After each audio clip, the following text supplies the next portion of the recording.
zoma fahenina ny volana jolay 2024 izao manolotra ny arahaba tompoko lasy tompoko vavy asany ampanajana renao anaraka ny fandarana hatramin'ny farany ary izay atony no mandrafitra ny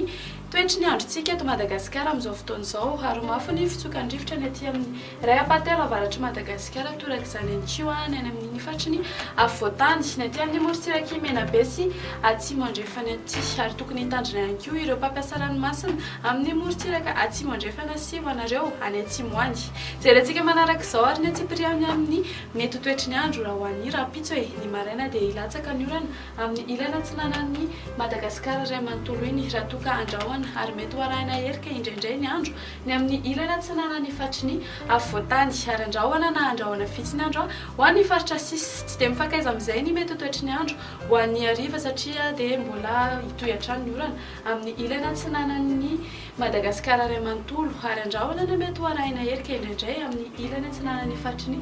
afovoantany andrahoana na andrahoana fitsy kosa ny andro ho an'ny faritra sisy izay sy voatonona teo raha ny vinany maripana ny ambany indrindra zao dia 20 degré celsius hitantsika aty Vakinankaratra eo amin'ny 1.10 degré celsius eo kosa ho antsika eto Analamanga ary ho anareo any Fianarantsoa dia eo amin'ny 10 degré celsius eo ny maripana ambony indrindra kosa indray dia hitantsika aty amin'ny manodidina ny Antsohihy aty eo amin'ny 12 degré celsius eo izany ary ny eto amin'ny faritry ny afovoantany kosa dia manodidina ny 19 hatramin'ny 20 degré celsius